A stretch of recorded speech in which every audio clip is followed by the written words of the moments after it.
They say you never truly know someone until they betray you. I thought I knew my husband, every habit, every dream, every fear.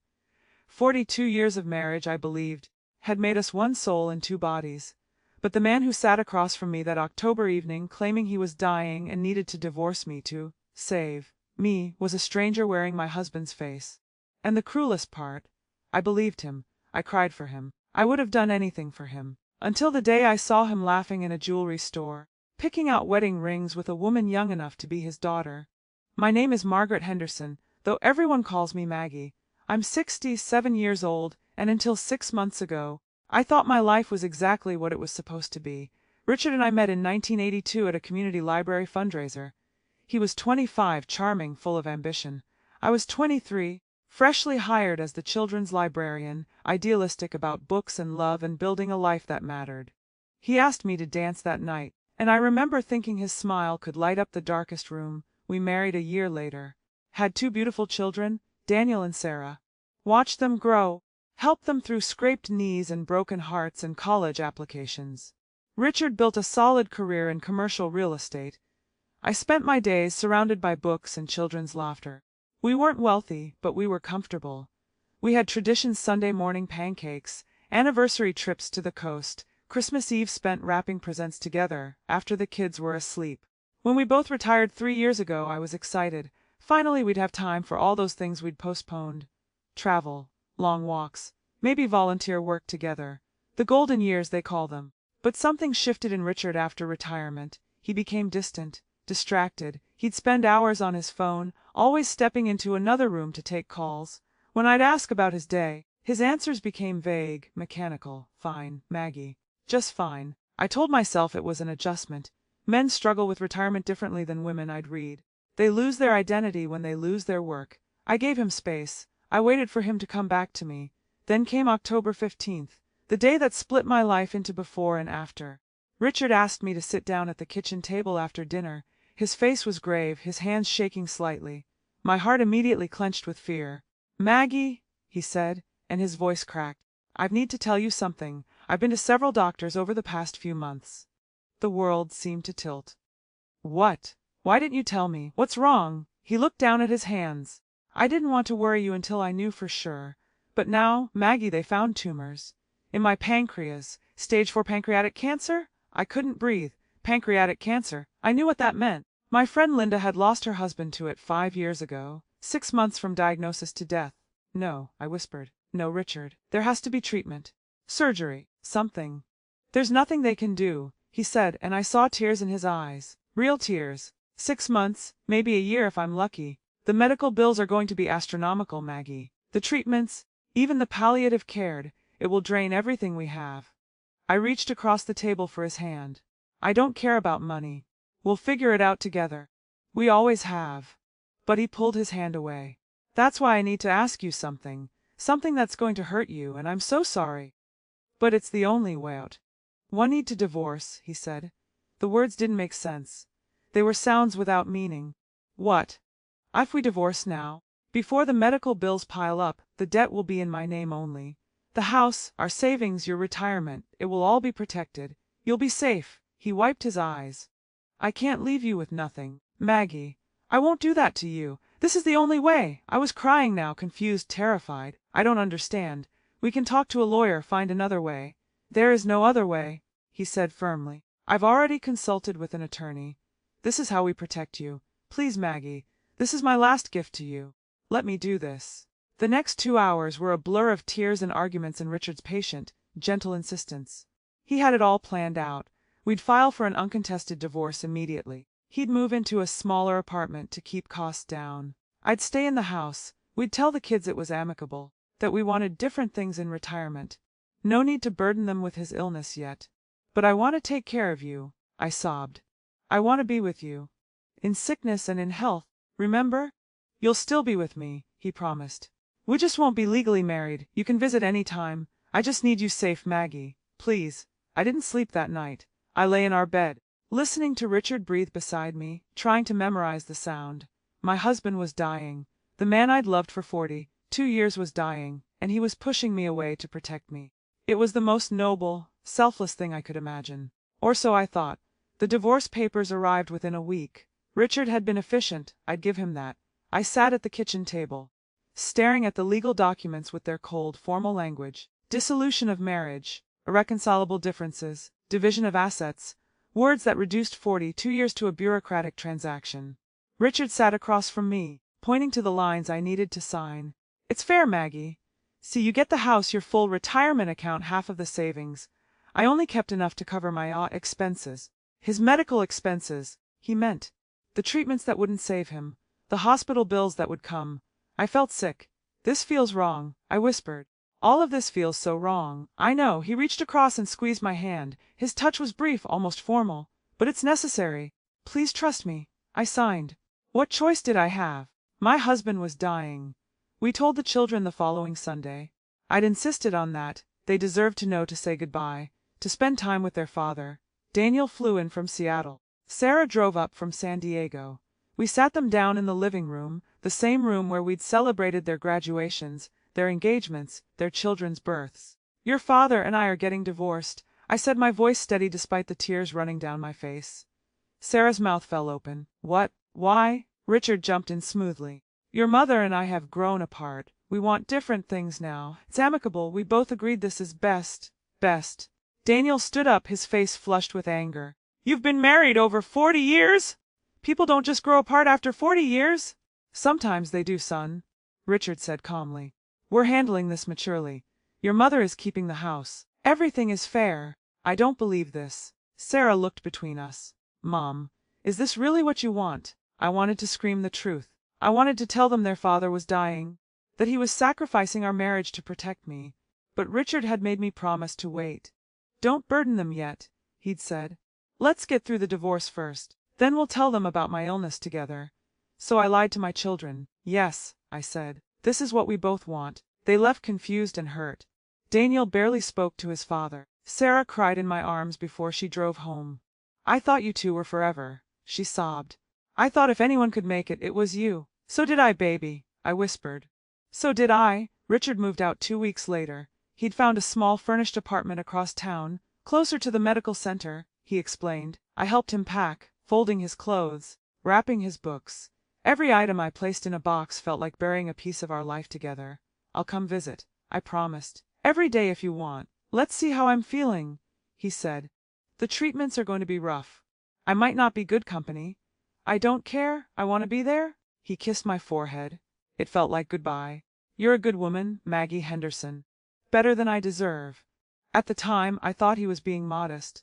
Later, I'd realize it was the only honest thing he'd said to me in months. The house felt enormous and empty without him. I wandered from room to room, touching things that used to be ours, and were now just mine. The coffee maker he used every morning.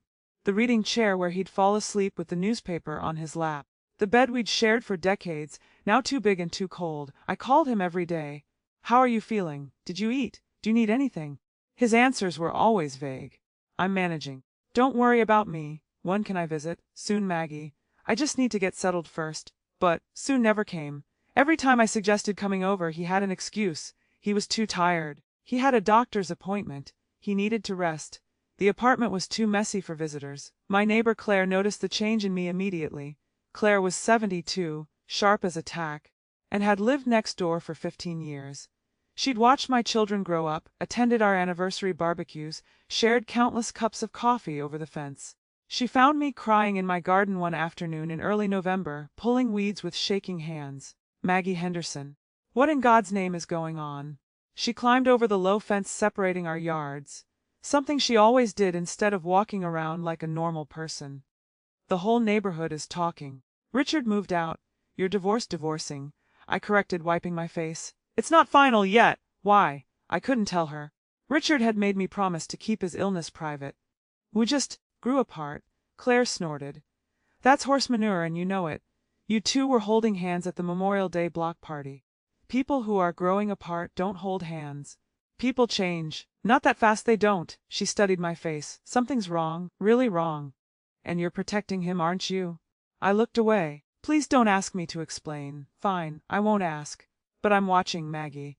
And if Richard Henderson is hurting you in any way, he'll have me to answer to. I almost laughed. The idea that Richard was hurting me was absurd. He was dying. He was protecting me. He was the most selfless man alive. But Claire's words stayed with me.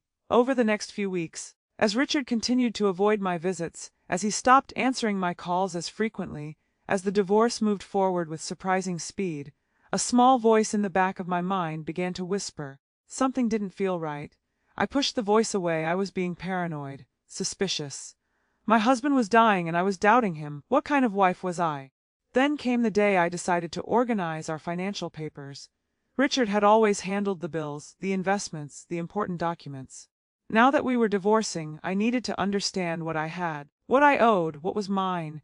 I spent an entire afternoon in Richard's old home office, sorting through files, bank statements, insurance policies, retirement account summaries. Everything seemed in order, matched what Richard had told me. Then I found a folder labeled Medical, tucked in the back of the filing cabinet. My heart clenched. These would be his cancer records, his test results, his death sentence in black and white. I almost didn't open it. Did I really want to see the proof? Did I want to know the details of how my husband was dying? But I needed to understand. If I was going to help him, to support him through what was coming, I needed to know what we were facing. I opened the folder. Inside were papers, but not what I expected. There were no test results, no oncology replans. Instead, I found receipts, lots of them. A receipt from an upscale restaurant dated 3 weeks ago, for 2 people, $347.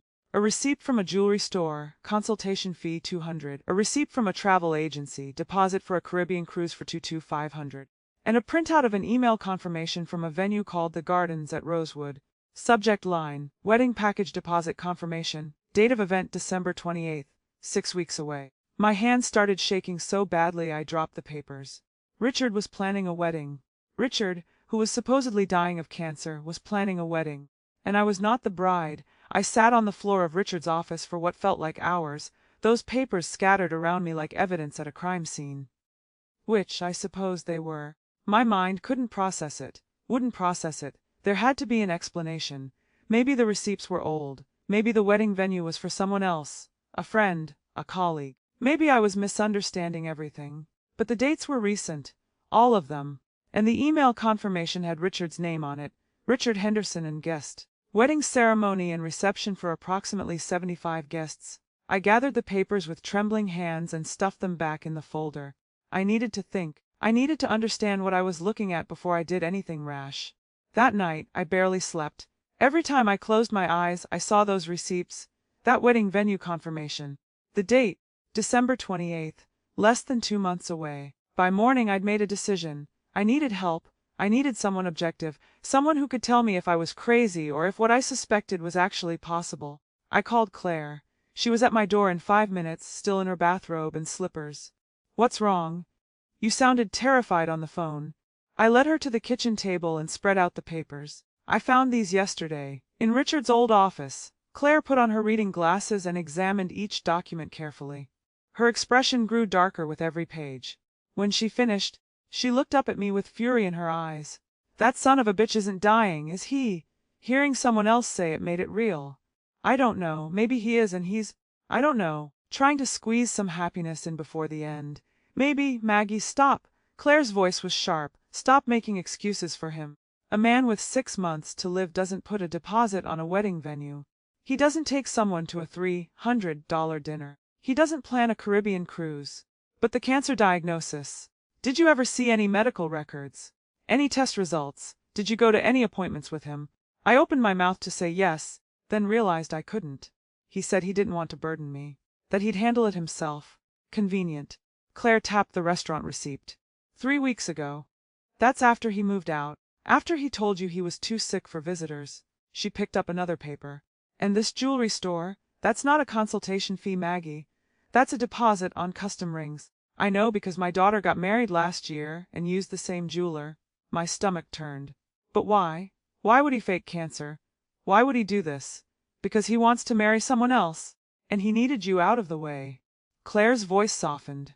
And he needed you to go quietly without fighting for your share, without making it ugly. What better way than to make you think you're saving him? I put my head in my hands. I can't believe this. I won't believe it. Not without proof. Then let's get proof. Claire stood up. Do you know where Richard is right now? He said he had a treatment appointment this morning, at 11. Claire checked her watch. It's 10:30. Get dressed.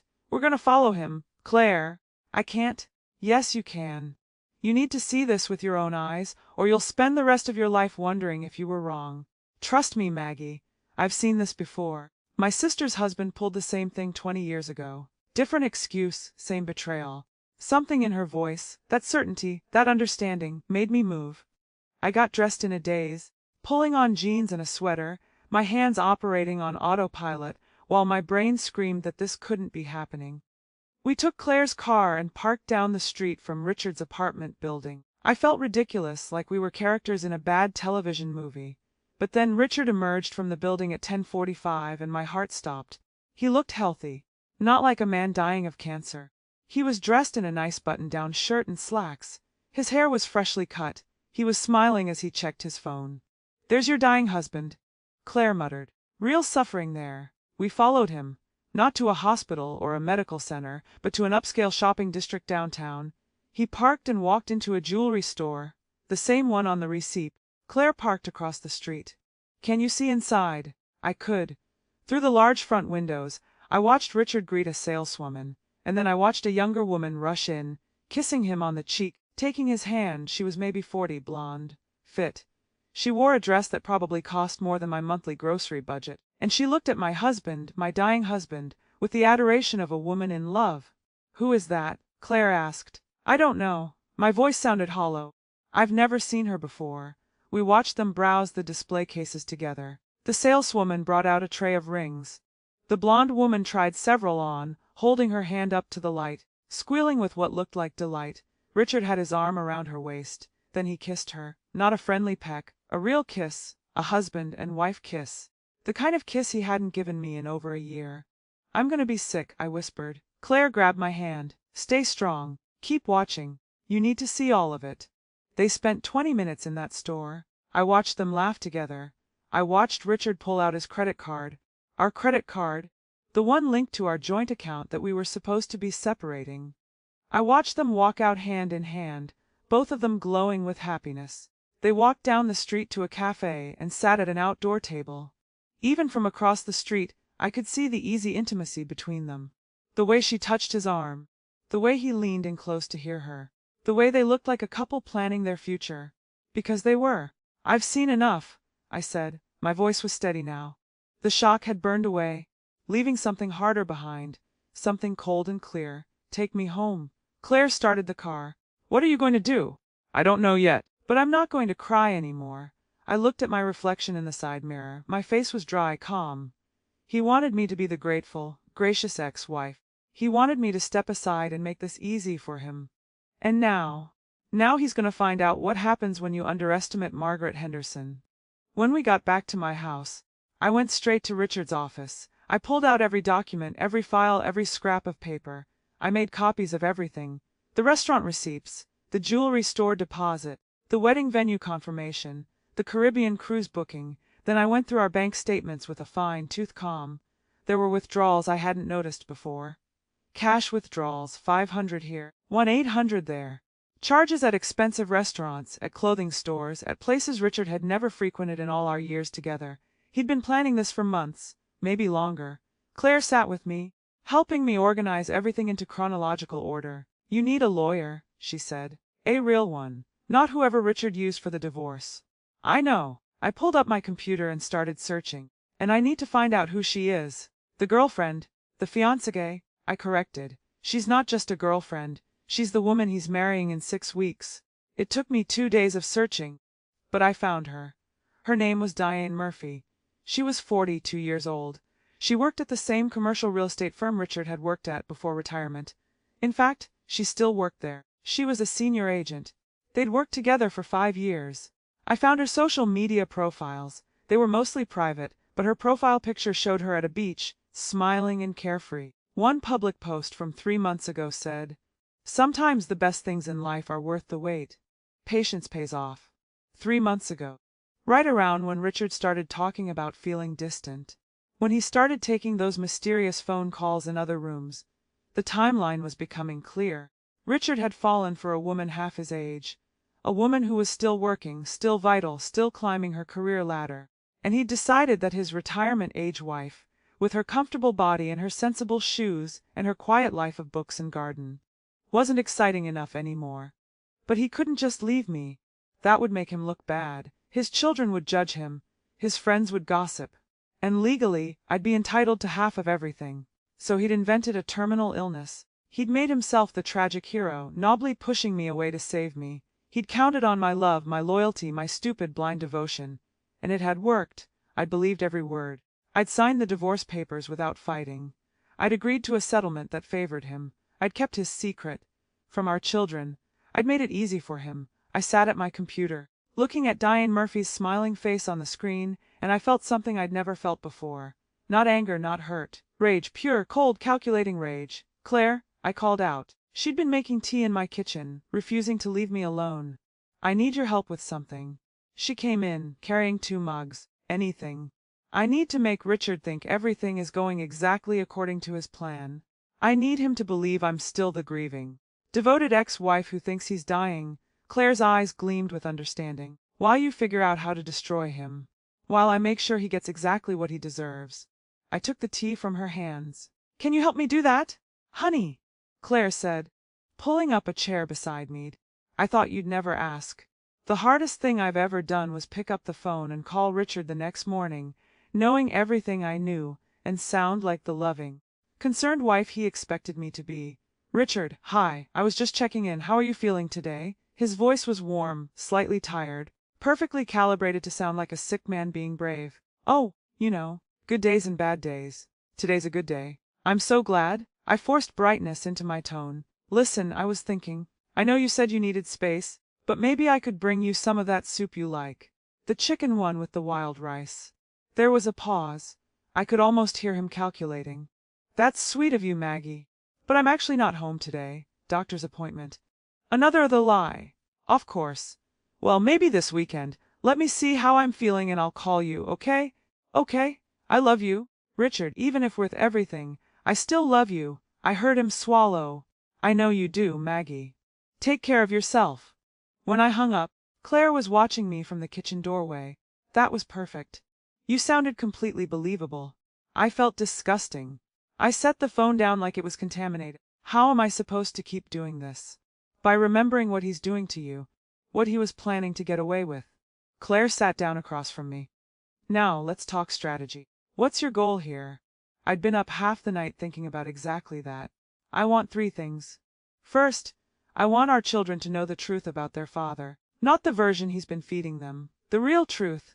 "Good, what else?" "Second, I want the divorce settlement redone. Fairly. He manipulated me into signing away my rights. He gets half, I get half. That's what the law says, and that's what I'm entitled to." Claire nodded approvingly. "And third," I took a breath. "Third, I want him exposed. I want everyone who thinks he's this noble, self-sacrificing man to know what he really is. I want his reputation destroyed the way he tried to destroy my life. That's my girl." Claire pulled out a notepad. "So here's what we're going to do. First, you need a lawyer, a shark, someone who specializes in fraud and contested divorces." She gave me the name of an attorney her niece had used, Margaret Thornton, a woman with a reputation for taking down lying husbands. I called that afternoon and made an appointment for the next day. Margaret Thornton was 60, silver-haired, and had eyes like a hawk. She listened to my story without interruption, examining each document I'd brought with me. When I finished, she leaned back in her chair. "Mrs. Henderson, this is one of the more egregious cases of divorce fraud I've seen in 30 years of practice. Can we stop it? The divorce isn't final yet. Not only can we stop it, we can refile under fraud and emotional manipulation. Your husband deliberately misrepresented his circumstances to coerce you into an unfair settlement. That's legally actionable." She tapped the wedding venue confirmation. "And this is proof of intent. He had this planned before the divorce was even filed." "What do I do?" "First, we document everything, every lie, every receipt, every piece of evidence. Second, we file an emergency motion to halt the divorce proceedings. Third, we investigate his finances more thoroughly. If he's been hiding money or moving assets, we'll find it." "How long will this take?" Margaret smiled. It wasn't a kind smile. It was the smile of a predator who just spotted wounded prey. "His wedding is scheduled for December 28th, correct?" Yes. Then we'll aim to have everything ready by mid-December. I want depositions from both him and Ms. Murphy. I want a full financial disclosure. And I want him to know that his little plan has fallen apart." She leaned forward. "But here's the critical part, Mrs. Henderson. Until we're ready to strike, he cannot know, you know. You have to keep playing the devoted ex-wife. Can you do that?" I thought about Richard's face when I'd signed those divorce papers. The relief I'd seen there, quickly masked. The way he'd hugged me and said, "You're doing the right thing." "Yes," I said. "I can do that." Over the next 3 weeks, I became the best actress I'd never wanted to be. I called Richard every few days, always concerned, always loving. I asked about his health, his appetite, his spirits. I offered to help, to visit, to bring him things. He always had excuses. Always was too busy, too tired, had too many appointments. Meanwhile, Margaret Thornton was building our case. She hired a private investigator who confirmed what I already knew. Richard was in perfect health. He'd never been to an oncologist. He'd never had a scan or a biopsy or any cancer treatment whatsoever. The doctor's appointments were lunches with Diane, shopping trips, meetings with wedding planners. The investigator also discovered that Richard had been slowly moving money. Small amounts, nothing that would trigger immediate alarm. Transferring funds from our joint savings into a new account in his name only. Cash withdrawals that he was probably giving to Diane or using for their new life together. "It's not enough to be criminal," Margaret explained, "but it's enough to prove intent to defraud you of marital assets. Combined with the fake illness, we have a very strong case." My children called regularly, both of them worried about me. "Mom, are you okay?" Sarah asked during one call. "You sound, I don't know, different." "I'm adjusting," I told her. That, at least, was true. "It's hard, but I'm managing. I still can't believe Dad did this. It's so unlike him." I bit my tongue. "You have no idea, baby. People change." "Have you seen him at all?" "A few times." Another lie. "He's doing okay. Keeping busy." I hated lying to my children, but Margaret had advised me to wait. When we reveal everything, you want them to hear it all at once. The fake cancer, the other woman, the wedding. If you tell them piece by piece, your husband will just spin it, make excuses, try to minimize it. So I waited, and I watched, and I planned. Claire became my co-conspirator and my lifeline. When I wanted to scream, she let me scream in her living room. When I wanted to confront Richard immediately, she talked me down. When I doubted myself, when I wondered if I was being vindictive or cruel, she reminded me what he'd done. "He made you believe he was dying, Maggie. He watched you cry for him. He let you comfort him while he was planning to marry another woman. That's not a mistake. That's not a moment of weakness. That's calculated cruelty." She was right. I knew she was right. But some nights, lying alone in our bed, my bed now, I still felt the ghost of the man I'd thought Richard was. The man who'd danced with me at that library fundraiser. The man who'd held my hand during Daniel's birth. The man who'd grown old with me. That man had never existed. Or if he had, he died somewhere along the way, replaced by this stranger who valued youth and excitement more than 42 years of devotion. In early December, Margaret called me into her office. "We're ready. I'm filing the motion tomorrow to halt the divorce and refile under fraud. Richard will be served with papers within 48 hours. My heart pounded. "What happens then?" "Then he'll know, you know. He'll probably try to contact you, to explain, to spin the story. Don't answer his calls. Don't meet with him. Let him sweat. Let him wonder what you're going to do." "What about Diane?" Margaret's smile was sharp. "She'll be served too. She's named in the filing as a co-conspirator to fraud. If she has any sense, she'll run for the hills." "And the wedding?" "Oh, that wedding is going to be very interesting." Margaret handed me a document. "Because on December 28th, Richard Henderson won't be getting married. He'll be sitting in a deposition, answering questions under oath about his fake cancer and his hidden assets." I looked at the document. It was a subpoena, scheduled for December 28th at 900 a.m., the exact date and time his wedding was supposed to begin. "You scheduled his deposition for his wedding day. Call it poetic justice." Margaret leaned back in her chair. "But there's something else you need to decide, Mrs. Henderson. How public do you want this to be?" "What do you mean?" "This is going to come out. When we refile, it becomes part of the public record. Reporters love these stories. The fake cancer, the secret fiancé. It could make headlines. Your husband's reputation would be destroyed. But so would your privacy. Are you prepared for that?" I thought about it. Really thought about it. Did I want the whole world to know my humiliation? Did I want strangers reading about how I'd been duped by my own husband? But then I thought about all the other women out there. Women married to men they trusted. Women who might ignore warning signs because they couldn't imagine their husbands betraying them. Women who needed to know that this could happen, that they needed to protect themselves. I want it public, I said. I want every person who ever thinks about pulling something like this to remember Richard Henderson's name and think twice. Margaret nodded. Then that's what we'll do. The papers were filed on December 10th. Richard was served at his apartment that evening. I'd turned off my phone, following Margaret's advice. I didn't want to hear his excuses, his lies, whatever story he'd concocted. Claire stayed with me that night. We drank wine and watched old movies, and I tried not to think about Richard reading those papers, realizing that his perfect plan had fallen apart. At midnight, Claire raised her glass. To Margaret Henderson, the woman who refused to be a victim. I clinked my glass against hers. To getting what I deserve, and making sure he gets what he deserves too. That too, I agreed. My phone was still off, but I could imagine the messages piling up, Richard panicking, maybe Diane furious, maybe their lawyer scrambling. Let them scramble, let them panic. For 42 years I'd put Richard first. His career, his comfort, his happiness. I'd been the supportive wife, the understanding partner, the woman who made everything easier for him. Not anymore. Now it was my turn. I turned my phone back on the next morning. There were 37 missed calls and 23 text messages. Most were from Richard. The messages started desperate. Maggie, please call me. We need to talk. This is a misunderstanding. Let me explain. Please, Maggie. Pick up. Then they turned angry. You can't do this. We had an agreement. Your lawyer is lying to you. I never tried to defraud you. This is going to hurt both of us. Think about what you're doing. And finally, they became pleading again. I love you, Maggie. I can work this out.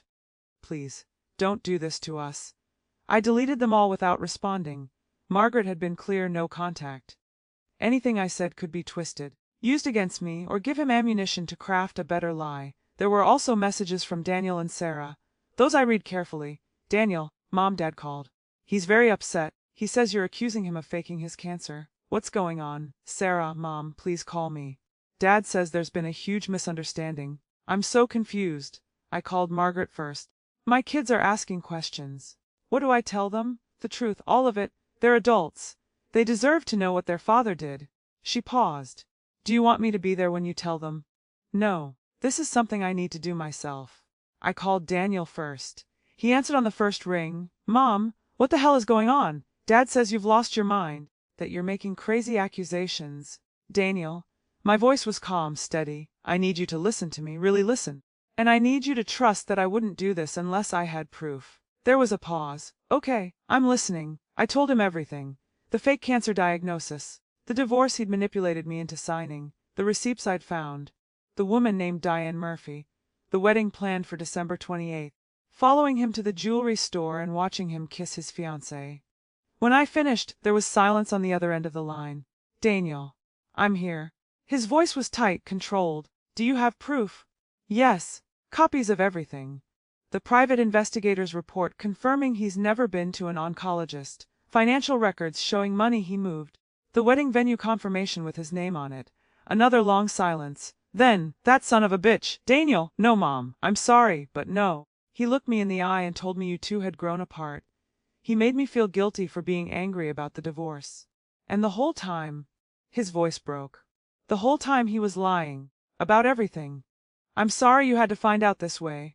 I'm sorry you had to go through this alone. He took a shaky breath. What do you need from me? Just your support. And maybe, when this goes to court, I might need you to testify about what your father told you. About the cancer, about the divorce. Absolutely. Whatever you need. I'm on the next flight out. You don't have to.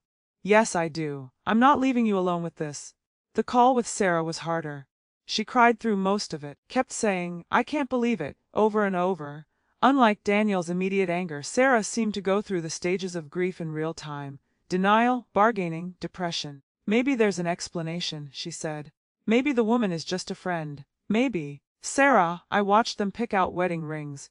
I have the venue confirmation. He's marrying her in 2 weeks. But why would he do this? Why wouldn't he just tell you he wanted a divorce? That was the question that haunted me too. I think he wanted it both ways. He wanted to leave me for a younger woman, but he also wanted to look like the good guy. and he wanted to keep as much money as possible. I feel sick? I know, baby. So do I. Have you talked to him? No. My lawyer said not to. I'm gonna call him. Her voice turned hard. I'm gonna ask him to his face if this is true. Sarah, Hayes my father, Mom. I need to hear it from him. I couldn't stop her, and maybe part of me didn't want to. Let Richard try to explain this to his daughter. Let him look into her eyes and lie, if he still could. Sarah called me back 3 hours later. She was crying so hard I could barely understand her. Hay admitted it, she sobbed. Not the cancer thing. He's still claiming he was sick and got better. But the rest. He said he fell in love with Diane. He said you weren't meeting his needs anymore. He said he deserved to be happy. My hand tightened on the phone.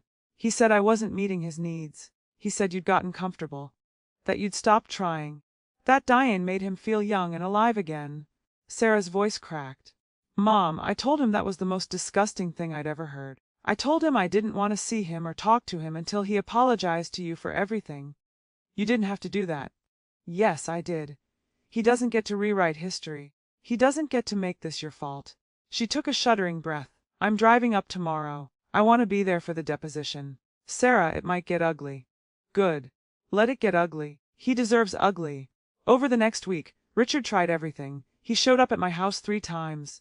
I didn't answer the door. He sent flowers with a card that said, "Let's talk like adults. This doesn't have to be a war."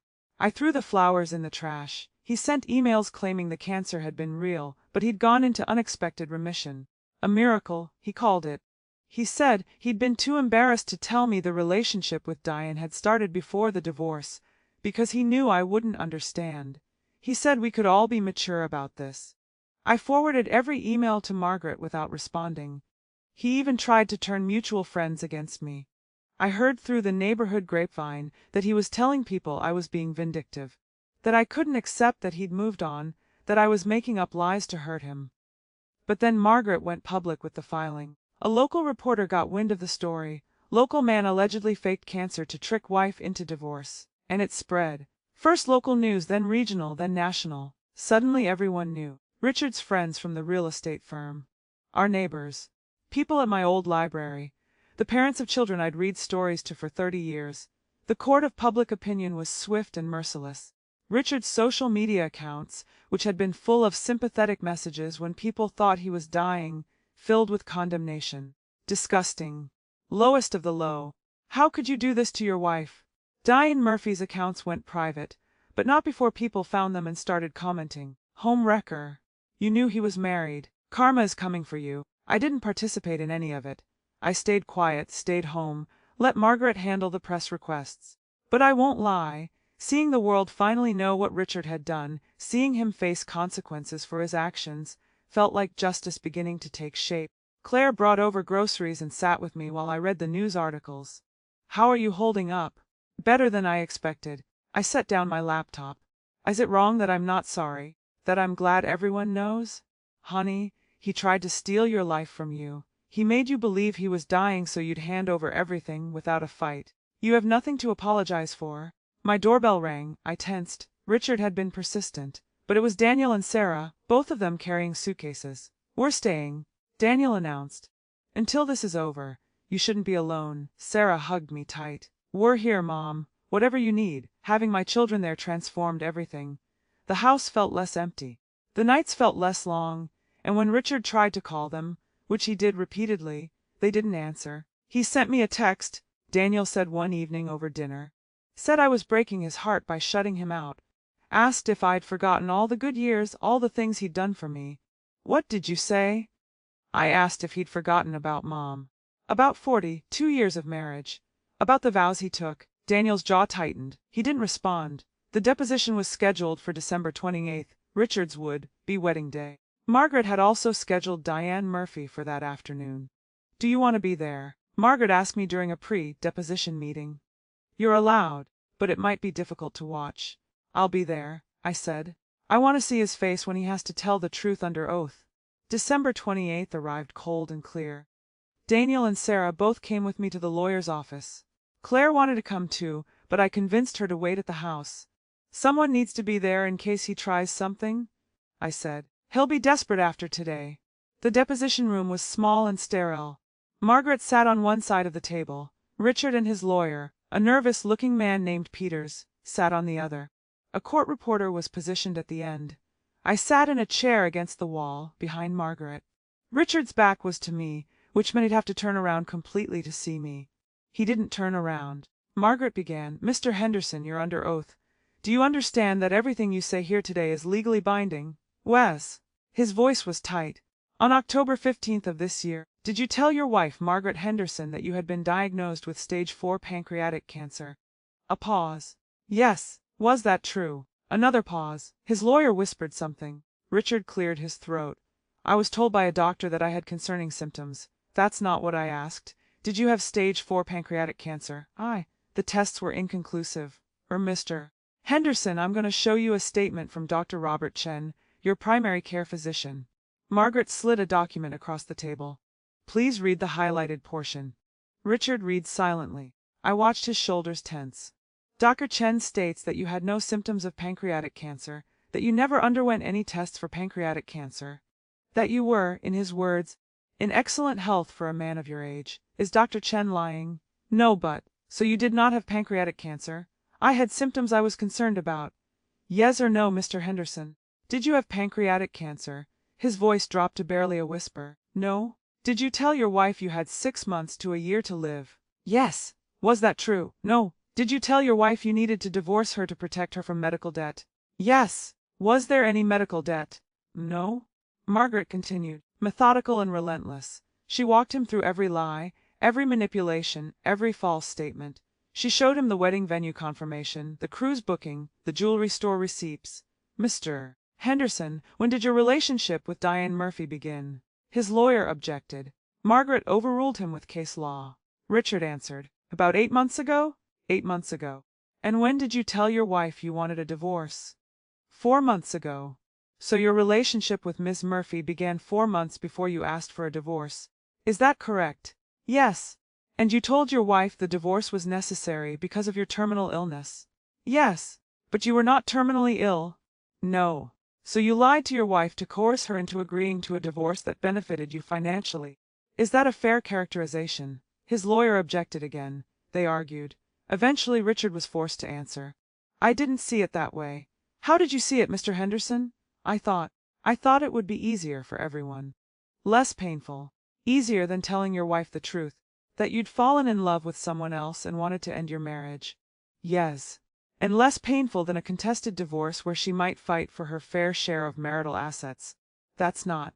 "Who, Mr. Henderson, did you or did you not move money from joint accounts into accounts solely in your name during the 4 months between asking for divorce and today?" Silence. "Mr. Henderson, I moved some money, yes." "How much?" "About $30,000. I hadn't known it was that much. $30,000. Money we'd saved together, money that was half mine, squirreled away for his new life." The deposition continued for 3 more hours. By the end, Richard looked like a man who'd been beaten. His lawyer looked furious, and Margaret looked satisfied. "Thank you, Mr. Henderson. That will be all for today. Ms. Murphy's deposition begins in 1 hour. As Richard stood to leave, he finally turned around. Our eyes met across the room. I'd wondered what I would feel in this moment. Anger, satisfaction, vindication. But what I felt was nothing. Just a cold, empty nothing. This man was a stranger. Whatever I'd loved in him, whatever had been real between us, was gone completely. He opened his mouth like he wanted to say something. I looked away. He left. Daniel squeezed my shoulder. "You okay?" "Mom, yes," I said. And I meant it. I'm okay. Diane Murphy arrived for her deposition exactly 1 hour later. I watched through the conference room window as she walked down the hallway with her own lawyer. A sharp-dressed woman who looked expensive. Diane was even younger looking in person than she'd been through the jewelry store window. 42, the investigator had said, but she could have passed for 35. Blonde hair in a sleek ponytail. Designer suit, confident stride. Until she walked into the room and saw me sitting there, her step faltered. Her face went pale. For just a moment, the confidence cracked, and I saw what was underneath. Fear. "Good." Margaret gestured to the chair across from her.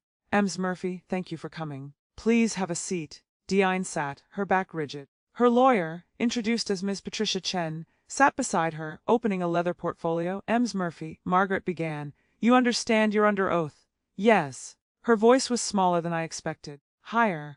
How long have you worked at Riverside Commercial Real Estate? 7 years.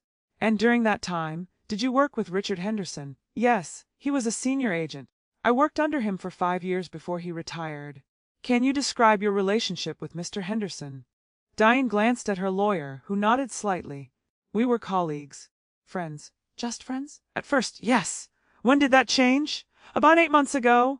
The same timeline Richard had given. At least they'd coordinated their stories. What changed 8 months ago? We went to a real estate conference in Phoenix. We had dinner together one night, and we realized we had feelings for each other. Margaret made a note. Was Mr.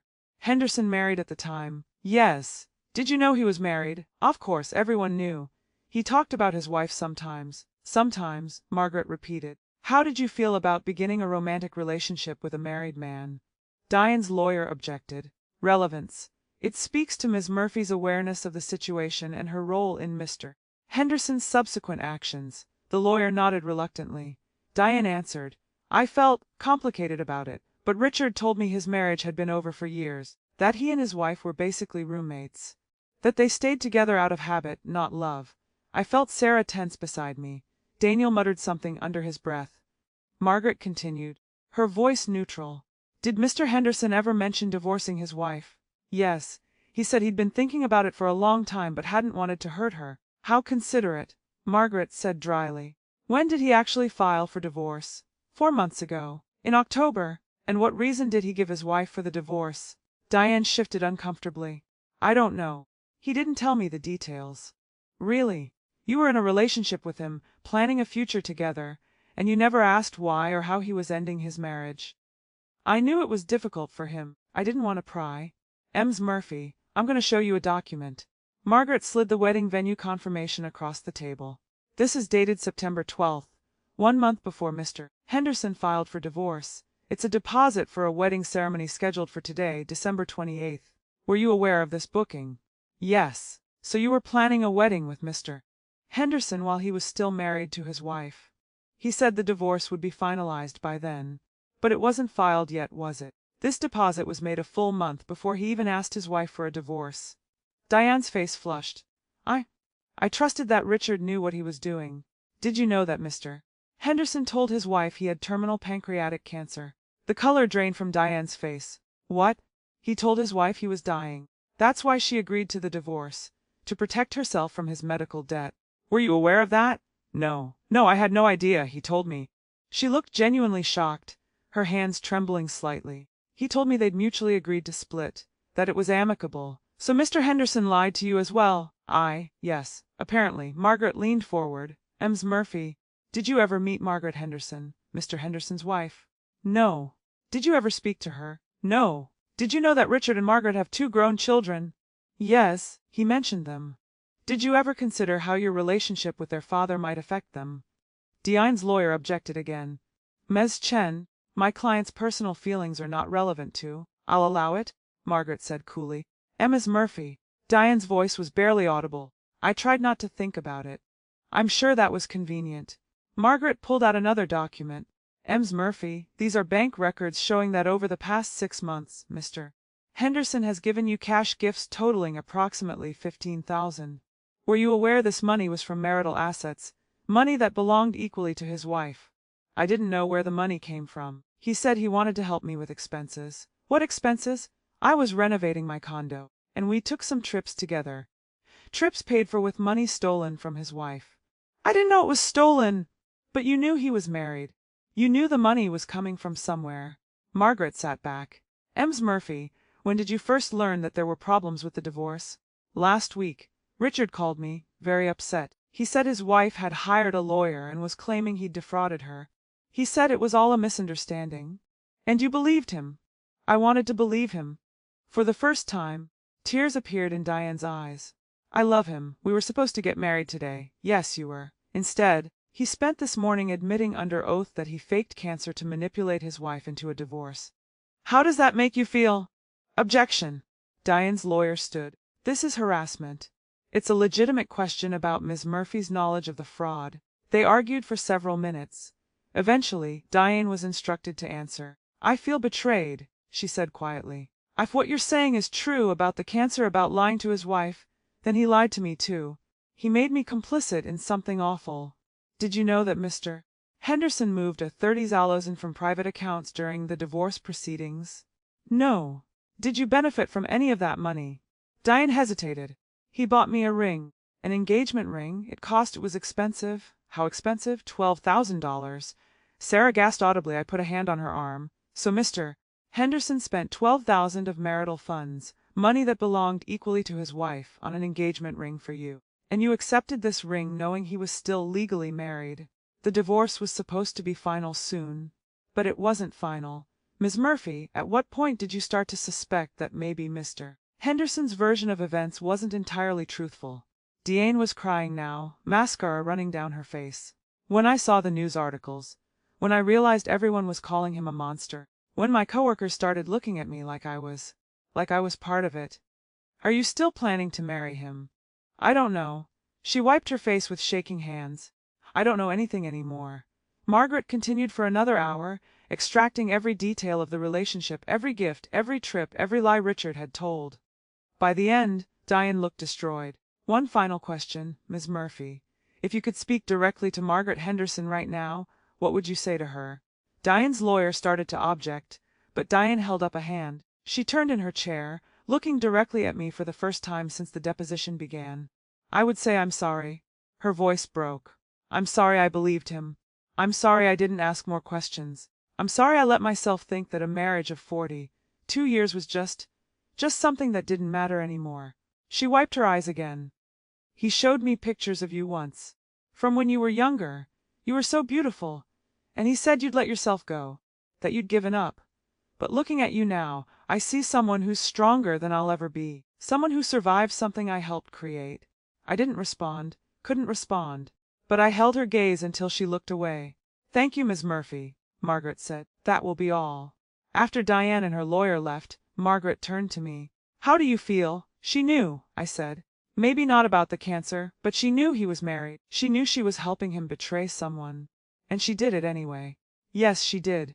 Though I believe she's genuinely shocked about the extent of his lies. Does that matter? Legally. Not much. Morally? Margaret shrugged. That's for you to decide. We gathered our things and left the building.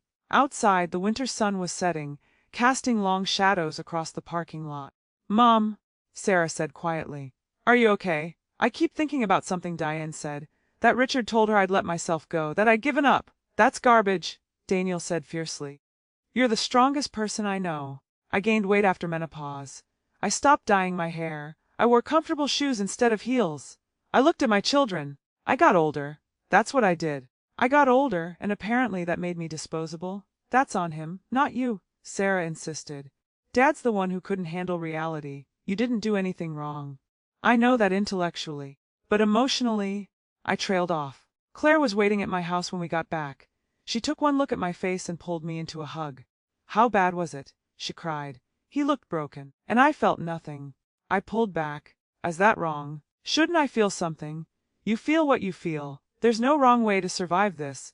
That night, after Daniel and Sarah had gone to bed, I sat in my kitchen with a cup of tea and my laptop. Out of curiosity, or maybe masochism, I searched for Richard's name online. The news coverage had exploded. Cancer con man. Read one headline. Man fakes terminal illness to divorce wife. Read another. There were opinion pieces about elder abuse, about the vulnerability of older women in long marriages, about the entitlement of men who trade in their wives for younger models. Richard had become a symbol, a villain, the face of a particular kind of betrayal that happened more often than anyone wanted to admit. I found his social media accounts.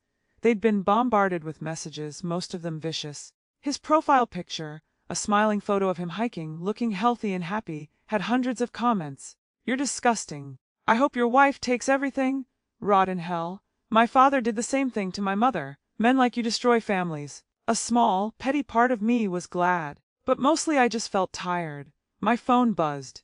A text from an unknown number. This is Diane. I got your number from the court documents. I know you probably don't want to hear from me. But I needed to say this directly. I'm not marrying him. I ended it tonight. What he did to you is unforgivable, and I can't be with someone capable of that kind of cruelty.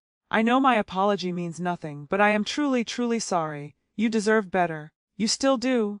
I stared at the message for a long time, then I deleted it without responding. Her apology didn't change anything.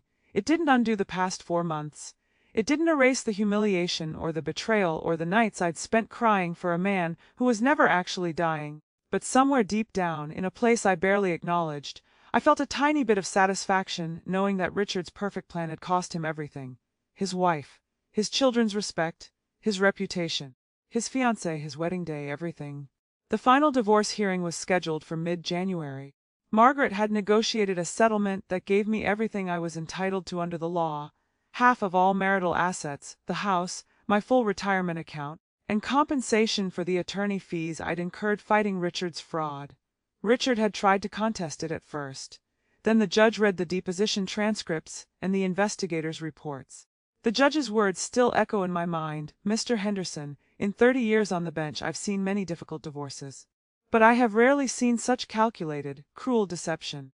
You exploited your wife's love and trust to defraud her of her rightful assets. You fabricated a terminal illness, to manipulate her into an unfair settlement. The court finds your behavior reprehensible and will ensure Mrs. Henderson receives every protection under the law." Richard didn't contest the settlement after that. The divorce was finalized on January 18th. 42 years of marriage ended with a judge's signature and the bang of a gavel. I walked out of that courtroom a free woman, financially secure, legally protected, vindicated, but not yet healed. Healing, I was learning, took longer than justice. The news coverage eventually died down. Richard disappeared from public view. I heard through mutual acquaintances that he'd moved to another state, trying to outrun his reputation. Diane Murphy had quit her job at Riverside Commercial Real Estate and moved as well. Some people said they'd gotten back together. Others said she wanted nothing to do with him. I didn't care enough to find out. My children stayed close. Daniel visited every few weeks. Sarah called me every Sunday. They were careful with me at first, treating me like I might break. But gradually, they relaxed. Gradually, we found our new normal. Claire remained my anchor. She was there for the hard days, the anniversaries, the holidays, the random Tuesday afternoons when grief would hit me like a wave. She never told me to get over it or move on. She just sat with me in it. You know what the worst part is? I told her one day in February. We were in my garden, preparing the soil for spring planting. I still miss him sometimes. Not the real him, the him he turned out to be, but the him I thought he was, the man I spent 42 years loving. And I feel stupid for missing someone who never actually existed. That's not stupid, Claire said, turning over the earth with her spade. You're grieving a death, Maggie. The death of who you thought he was, the life you thought you had. That's real grief, even if the thing you're grieving was a lie. How long does it take? The grief, as long as it takes. There's no schedule. She paused, wiping dirt from her hands. But I'll tell you what I see. I see a woman who's stronger than she was 6 months ago. I see someone who fought back when she could have just accepted what was done to her. I see someone who's learning to build a new life instead of just surviving in the ruins of the old one. It doesn't feel like I'm building anything. It feels like I'm just existing. Existing is where it starts. Building comes next. She was right, though I didn't realize it until later. In March, I started volunteering at the local women's shelter. Margaret had suggested it. She volunteered there too, offering free legal consultations. We see a lot of women dealing with financial abuse, she told me. Your story could help them understand they're not alone. The first time I shared my story with a group of women at the shelter, I was terrified. These women had been through so much. Physical abuse, economic control, homelessness. What did I have to offer them? I was just an old woman whose husband had lied to her. But when I finished talking, a woman about my age raised her hand. My husband did something similar, she said quietly.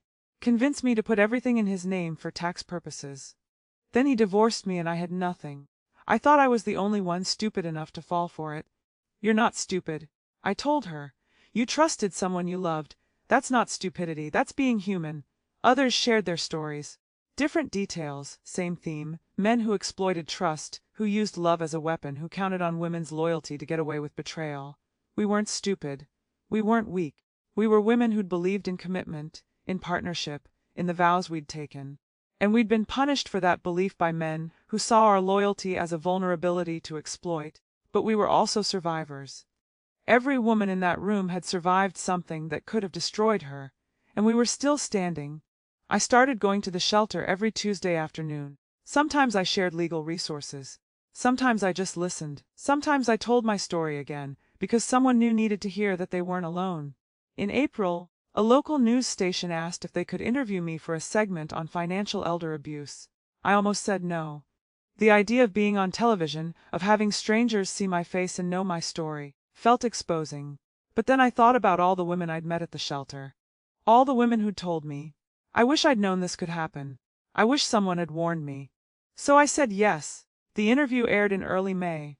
I talked about the fake cancer diagnosis, the manipulated divorce, the importance of protecting yourself financially even in a long marriage. Trust, but verify. I told the interviewer. Love doesn't mean being blind. Love doesn't mean giving up your right to know what's happening in your own life. The response was overwhelming. I received hundreds of messages. From women who'd been through similar situations, from women whose mothers or grandmothers had been deceived, from women who were currently suspicious of their husbands and didn't know what to do. I couldn't respond to everyone, but I tried. And with each message I sent, each story I heard, I felt something shifting inside me. I wasn't just surviving anymore. I was building something, a purpose, a mission, a new identity that wasn't defined by being Richard's wife or Richard's victim. In June, Margaret and I started a support group specifically for women dealing with financial abuse in long-term marriages. We met once a month at the community center. Sometimes 3 women showed up, sometimes 15. We shared resources, strategies, stories. We cried together. We laughed together. We became a community. One woman in the group, Patricia, a retired nurse whose husband had hidden assets before divorcing her, said something that stuck with me. I spent 35 years being someone's wife. Then I spent 6 months being someone's ex-wife. Now I'm trying to figure out how to just be Patricia. It's harder than I expected. Yes, I said, that's exactly it. Who was Margaret Henderson when she wasn't Richard's wife? When she wasn't the betrayed woman, the victim, the cautionary tale? I was still figuring that out, but I was learning, slowly, painfully, hopefully. I took a watercolor painting class. I'd always wanted to learn, but Richard had thought it was frivolous. Turned out I was terrible at it. My trees looked like green blobs, and my flowers looked like colorful accidents. But I enjoyed it anyway. I started traveling. Nothing exotic, just weekend trips to nearby cities, exploring museums and bookstores and cafes, doing things simply because I wanted to, without checking with anyone else first. I let my hair go completely silver. It looked distinguished, Claire said. It looked like me. And gradually, so gradually I didn't notice it happening, the weight on my chest began to lift. The tightness in my shoulders eased. The constant knot in my stomach loosened. I started sleeping through the night again. One evening in late September, almost a year after Richard had told me he was dying, I was sitting on my back porch watching the sunset. The garden was in full bloom. Zinnias and cosmos and black-eyed Susans, all colors I'd planted specifically because Richard had always preferred a tasteful, all-white garden. My phone rang. Unknown number. I almost didn't answer. But something made me pick up. Maggie, Richard's voice. I hadn't heard it in months. Please don't hang up. I need to say something. I should have hung up. I should have blocked the number. But curiosity kept me on the line. What do you want, Richard? I wanted to apologize. Really apologize. Not for legal reasons or because my lawyer told me to. But because I need you to know. I know what I did was unforgivable. I said nothing. I've been in therapy, he continued, trying to understand why I did it. Why I threw away 42 years, why I hurt you like that. And the truth is I was terrified. Of what? Of being old. Of being irrelevant. When I retired, I felt like my life was over. Like I was just waiting to die. And then Diane came along and she made me feel young again. Vital, like I still mattered. His voice cracked. So I convinced myself our marriage was already dead. That you wouldn't cared. That you'd moved on emotionally years ago. I hadn't. I know that now. I know I destroyed something real because I was chasing something fake. I know I traded 42 years of genuine love for a few months of feeling young. He took a shaky breath. I lost everything.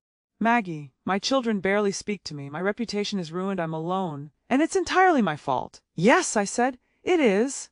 I'm not asking for forgiveness. I know I don't deserve it. I just wanted you to know that I'm sorry. Truly, deeply sorry, and that you deserved so much better than what I gave you. You're right. I did deserve better. Are you okay? Are you happy? Really thought about it. Was I happy? Not in the way I'd been happy before. That comfortable, settled happiness of a long marriage. That was gone, and it wasn't coming back. But I was building something new. Something that was entirely mine. A life I'd chosen, not a life I'd fallen into or compromised into or shared with someone who didn't value it. I'm getting there, I said. Day by day. I'm glad you deserve that, Richard. I need you to understand something. What you did, the lying, the manipulation, making me believe you were dying, that wasn't just a betrayal. It was abuse. Financial abuse, emotional abuse, and I don't forgive you. I know. I don't forgive you, and I never will. But I'm learning to be okay anyway. To build a life that isn't defined by what you did to me. And that's the best outcome you could hope for, because it means you didn't destroy me. You tried, but you failed. Silence on the other end. Then thank you for taking my call, Maggie. I won't bother you again. Goodbye, Richard. I hung up and sat there on my porch, watching the sun sink below the horizon. The sky was painted in shades of orange and pink and purple, beautiful and fleeting and entirely its own thing. I didn't cry. I didn't feel angry. I didn't feel much of anything except a quiet sense of closure. Richard Henderson had been my husband for 42 years. He'd been the center of my world, the foundation of my identity, the person I thought I'd grow old with. And then he'd betrayed me in the cruelest way imaginable. But he hadn't won.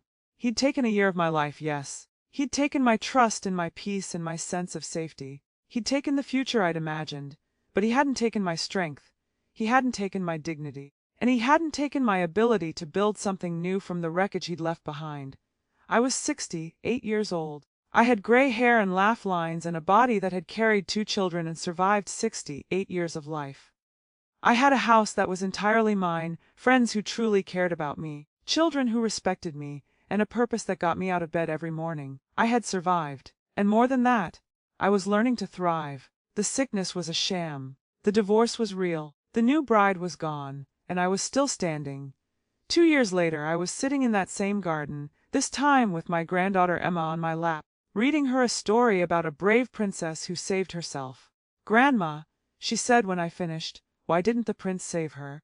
"Because she didn't need saving, sweetheart. She was strong enough to save herself." Emma considered this. "Like you, Grandma." I smiled. Sarah must have told her. An age-appropriate version, I hoped. "Yes, baby. Like me. You're the bravest person I know."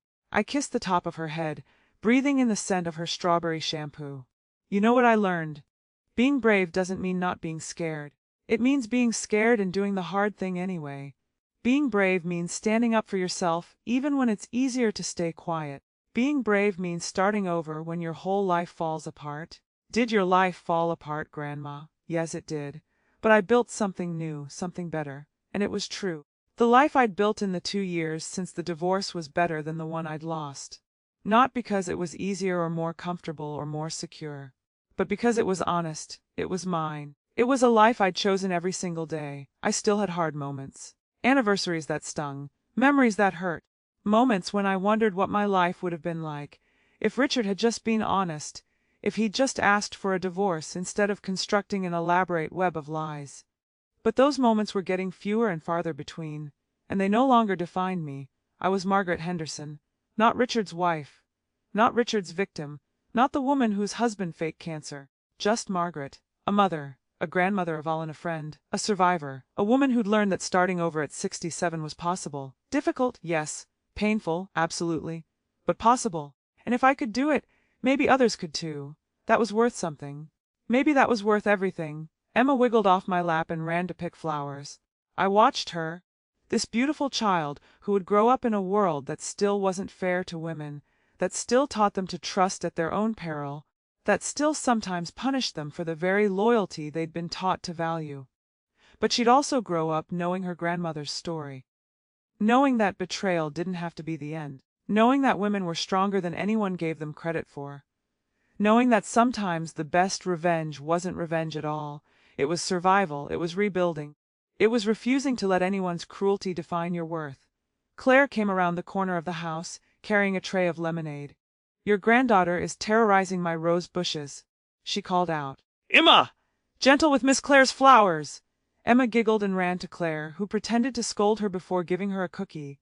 I leaned back in my chair, feeling the warm sun on my face, listening to my granddaughter's laughter, surrounded by the garden I'd planted and the life I'd built. And for the first time in 3 years, I felt something that had been missing for so long I'd almost forgotten what it felt like. Peace. Pure, uncomplicated, hard-won peace. The sickness was a sham. The divorce was real. The new bride was waiting. But in the end, I was the one who got the happy ending.